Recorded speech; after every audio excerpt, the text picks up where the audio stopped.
Hey, it's MK, and I am here for the third layout for 2026's April's Kit Conspiracy. And so I have these Indigo Alpha thickers that I'm going to try to use for a title. I also didn't know if a word from the kit would work, so I went ahead and pulled out these Grove stickers as well. And as you can see off to the right, I already have my letters picked out. I have some scraps of the cut apart sheet left over, and then of course my picture. I'm going to be using this Tim Holtz Speckles stencil, as well as this string-a-thing that I still don't remember the name. It's not a name that just rolls off your tongue. It's super weird, you guys. I also have my cut apart flowers. So I took the whole sheet of flowers that I shared with you guys during the kit share, and I fussy cut them all out. So that way I had all of these beautiful flowers to work with as an embellishment. I also did half a sheet of the tickets, and then I cut apart all of the cut apart sheets with the labels and tiny words and things. I'm also working with some scraps that you have not seen me use yet. So here are the scraps, ta-da! But I have not played with the paper, and honestly I'm not sure if I bring those scraps in for this one yet as well.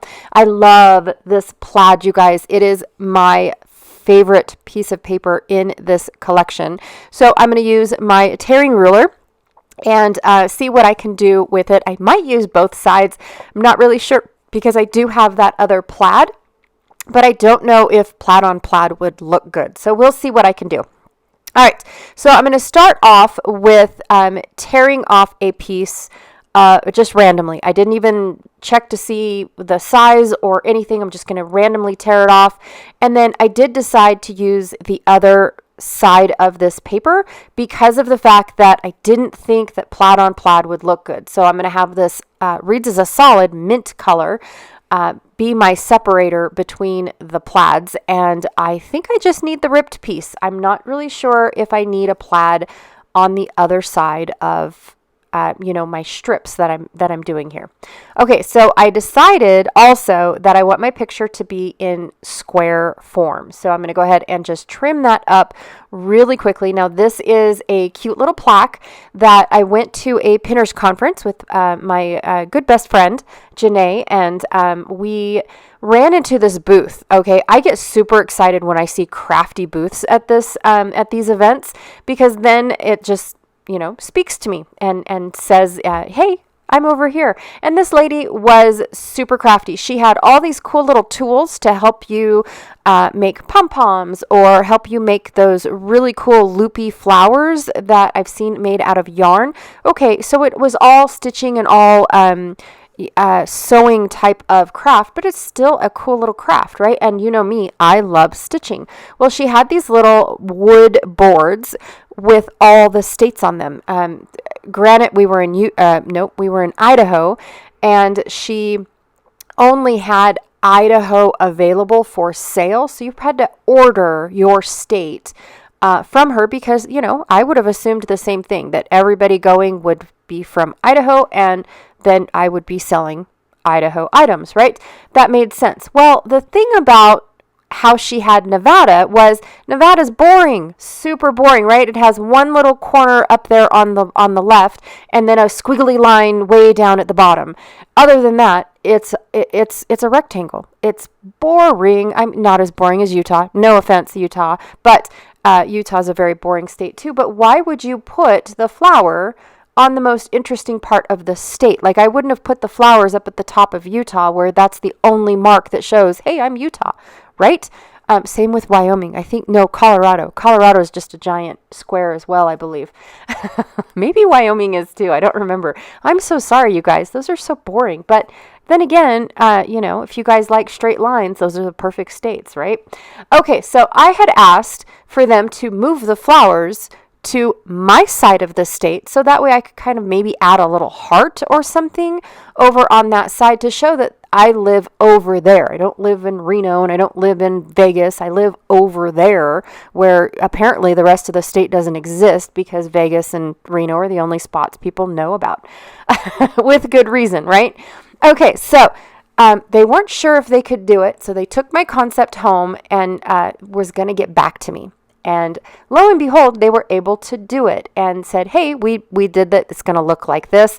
And, are you still interested? Of course I am. So I bought one. I took it on a road trip and I made it within minutes, you guys. It was such a simple craft, and it's on wood. And I've never stitched wood before, so it was definitely different. But I do have to say, way easier than paper because it didn't bend.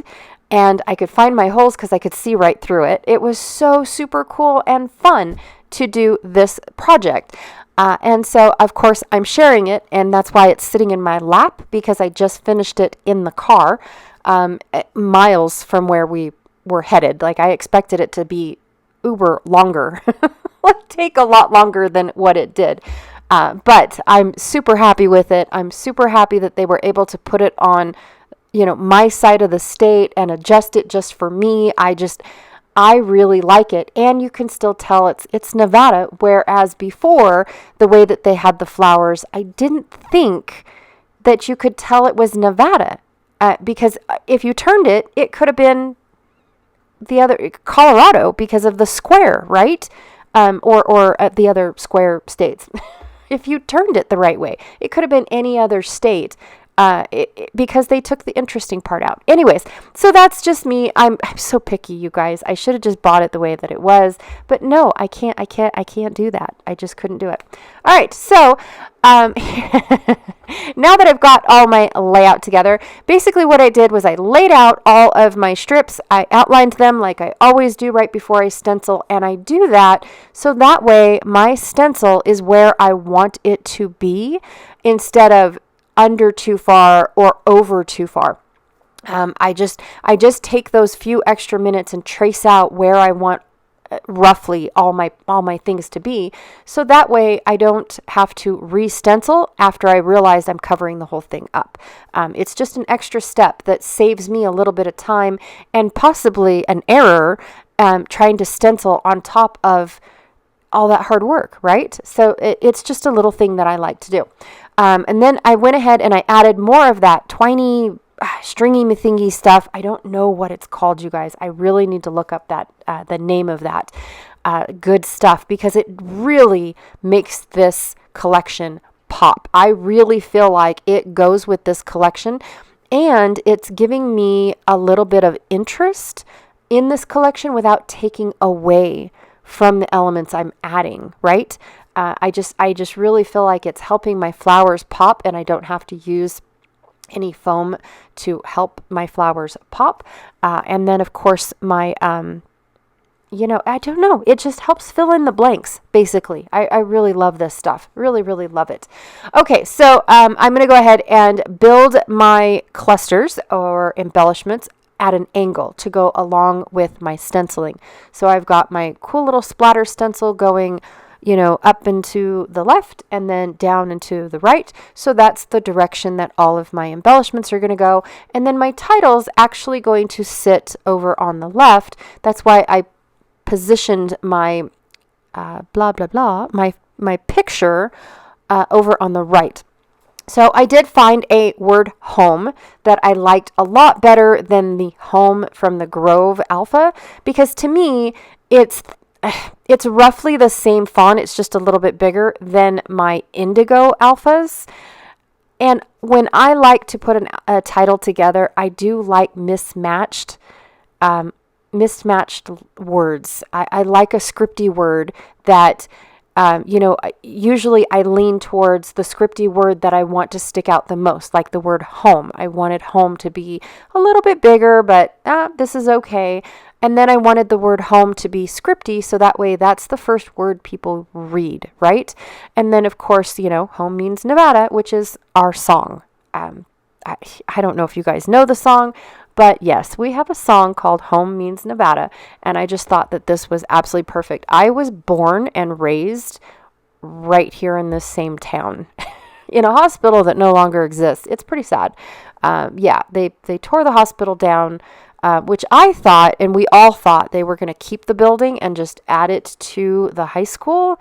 But no, they ended up tearing the building down and building up something different for the college, which kind of shocked us. We thought it was going to be for the high school. But Anyways, and the new hospital is actually kind of cool. In all honesty, my dad worked at both hospitals, and he absolutely enjoyed his time both ways. He really liked the new programs that the regional hospital has now added to everything, and they've got different wings for different things.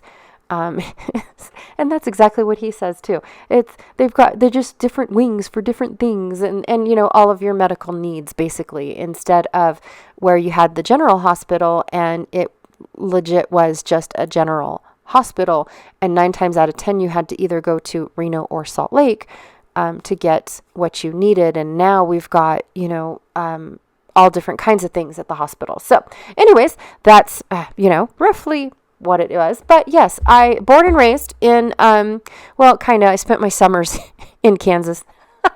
Well, Kansas, Oklahoma, Texas, Georgia, all over, wherever, whatever relative wanted us that year. Which is sad to say, but yes, when I got shipped off during the summers, just for I don't know, fun stuff, I guess. It just made my own parents' lives easier, but it was super fun being shipped all over for whoever wanted us that year. Anyways, that is my layout for today. I had a blast. These little flowers being fussy cut out. Actually, you know what? Confession time. I did not cut all of these flowers out. I had a gal at the retreat that got super bored, and she took half my flowers and fussy cut them out for me. Who does that? But she can come to every retreat of mine, because that was awesome. So thank you, Stephanie, for doing that for me. And don't forget to check out Janet Fritz's channel. She is my partner in crime in Kit Conspiracy. And if you're following along, don't forget to check out our Facebook group, where we have other people posting. And if they have videos, they post there as well. I don't think our group or our playlist is a collaboration playlist. I'll have to check on that. Or if it's just my playlist, I will have to double check on that, because I don't remember how the playlist works. But anyways, we've got Janet Fritz's channel, a Facebook group, a playlist, all the things for you guys to go check out other collections, as well as this collection that is being used. All right, I'll check you guys all later. Bye.